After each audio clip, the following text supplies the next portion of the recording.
Indonesia masa reformasi oleh kelompok 1.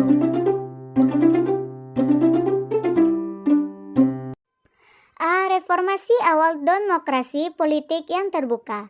Yang pertama, pengertian revolusi dan reformasi. Reformasi adalah perubahan radikal untuk perbaikan dalam bidang sosial, politik, atau agama yang dilakukan tanpa kekerasan, secara bertahap dan terencana untuk meningkatkan sistem yang ada.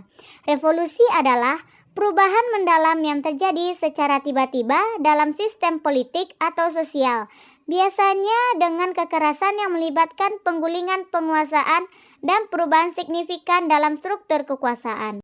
Gerakan Reformasi 1998 di Indonesia bertujuan untuk memperbaiki tatanan kehidupan dalam bidang politik, ekonomi, hukum, dan sosial. Ciri-ciri reformasi yang pertama, gerakan reformasi dilakukan sebagai respon terhadap penyimpangan dalam kehidupan berbangsa dan bernegara pada masa Orde Baru seperti nepotisme, kolusi, dan korupsi. Yang kedua, dilakukan berdasarkan cita-cita Pancasila dengan Undang-Undang 1945 sebagai dasar ideologi bangsa.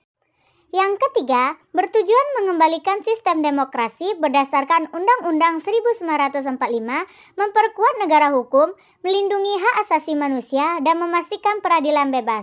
Yang keempat, bertujuan menciptakan perubahan dalam politik, ekonomi, sosial, budaya, dan keagamaan. Yang kedua, detik-detik menuju reformasi. Setelah Soeharto terpilih kembali pada 1998, demonstrasi mahasiswa dan LSM menuntut perubahan kepemimpinan, penurunan harga sembako, penghapusan KKN, dan pembenahan ABRI.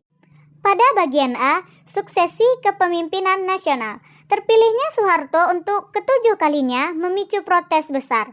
Protes meluas setelah kenaikan harga BBM dan ongkos angkutan pada 1998 mengarah pada seruan reformasi total dan sidang istimewa MPR untuk mendesak pengunduran diri Soeharto. Pada bagian B, penghapusan duifungsi ABRI dengan tujuan agar militer tidak terlibat dalam politik praktis dan kembali menjadi kekuatan pertahanan yang profesional. Pada bagian C, pemberantasan korupsi, kolusi, dan nepotisme atau KKN. Tuntutan reformasi untuk memberantas KKN yang mendorong Soeharto mengundurkan diri pada 21 Mei 1998 yang digantikan B.J. Habibie dilantik sebagai presiden ketiga dan mengakhiri pemerintahan Orde Baru. B. Perluasan dan perkembangan akses pendidikan. Yang pertama, perkembangan pendidikan sebelum reformasi. Pada bagian A, pendidikan pada masa Orde Lama. Setelah kemerdekaan dengan Presiden Soekarno sebagai pemimpin, pendidikan melanjutkan sistem Jepang menggunakan bahasa Indonesia dan buku terjemahan Belanda. Pendidikan diberikan ruang bebas untuk semua lapisan masyarakat tanpa membedakan status sosial. Pada bagian B, pendidikan pada masa Orde Baru. Program pendidikan Orde Baru dituangkan dalam Replita dimulai dengan Pelita 1. Fokusnya pada pengembangan sesuai keuangan negara seperti pendirian SD Inpres, pengangkatan guru, dan pencetakan buku. Yang kedua, perluasan dan perkembangan pendidikan di era reformasi. Setelah Soeharto mundur, masa reformasi membawa perubahan besar. Pada 1999, pemerintahan B.J. Habibie membebaskan biaya pendidikan SD sampai SMA dan menaikkan gaji guru, menandakan perbaikan sistem pendidikan di Indonesia. Pada bagian A, kurikulum yang diterapkan. Pada masa reformasi mengalami beberapa pergantian kurikulum, yaitu yang pertama kurikulum 1999, yang kedua kurikulum 2004 atau KBK, yang ketiga kurikulum 2006 atau KTSP, yang keempat kurikulum 2013. Pada bagian B, penerapan kurikulum pada masa reformasi. Pada masa pemerintahan B.J. Habibie, pembelajaran dipandu oleh kurikulum 1994 yang kemudian disempurnakan pada era pemerintahan Abdurrahman Wahid atau Gus Dur. Pada masa pemerintahan Megawati Soekarno Putri, terjadi beberapa perubahan. Yang pertama, kurikulum 2000 atau 2002 atau kurikulum berbasis kompetensi. Yang kedua, Undang-Undang Nomor 20 Tahun 2003 disahkan pada 8 Juli 2003.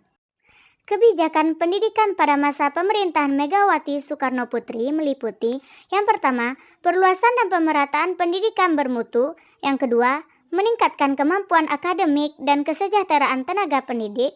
Yang ketiga, pembaharuan sistem pendidikan dan diversifikasi kurikulum. Yang keempat, memberdayakan lembaga pendidikan dan meningkatkan partisipasi keluarga. Yang kelima, pembaharuan sistem pendidikan. Yang keenam, meningkatkan kualitas lembaga pendidikan. Yang ketujuh, pengembangan kualitas SDM. Yang kedelapan, meningkatkan penguasaan ilmu pengetahuan dan teknologi. Pada bagian C, tujuan yang ingin dicapai dalam penerapan kurikulum masa reformasi. Pada masa reformasi, pendidikan fokus pada pengembangan lokalitas dengan menggunakan KBK, yang kemudian disempurnakan menjadi KTSP pada 2006. KTSP dan KBK memiliki kesamaan dalam pengembangan pengetahuan, keterampilan, serta nilai dan sikap.